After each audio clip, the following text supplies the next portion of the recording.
এবারে থাকছে সারা দেশে ঘটে যাওয়া নানা ঘটনা নিয়ে টুকরো খবর, জানাচ্ছেন মনোয়ার হোসাইন। গাজীপুরের শ্রীপুরে মহাসড়কের পাশে ময়লার ভাগাড় থেকে অজ্ঞাত যুবকের মরদেহ উদ্ধার করেছে পুলিশ।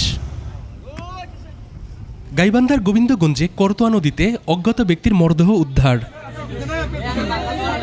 হিল উইমেন্স ফেডারেশনের নেত্রী কল্পনা চাকমা অপহরণে জড়িতদের বিচার ও নারীদের নিরাপত্তা নিশ্চিতের দাবিতে রাঙামাটিতে মানববন্ধন। নাটোরে মেধাবিজ্ঞান উদ্ভাবনের দেশ সবার আগে বাংলাদেশ, এই প্রতিপাদ্য নিয়ে স্টার্টআপ সায়েন্স প্রজেক্টের ইনোভেশন আইডিয়া শোকেজিং প্রোগ্রাম অনুষ্ঠিত হয়েছে। নড়াইলে উপজেলা পর্যায়ে শিক্ষক শিক্ষার্থীদের অংশগ্রহণে বিজ্ঞান মেলা হয়েছে। নোয়াখালীর সুবর্ণচর উপজেলায় স্বামীর মৃত্যুর পর দেবরের কুপ্রস্তাবে রাজি না হওয়ায় এক গৃহবধূ ও তার সন্তানদের উপর নির্যাতন এবং বসতঘর দখলের চেষ্টার অভিযোগে সংবাদ সম্মেলন।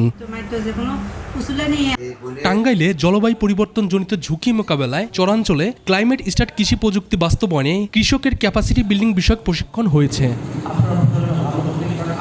মনোয়ার হোসাইন, 21 টেলিভিশন।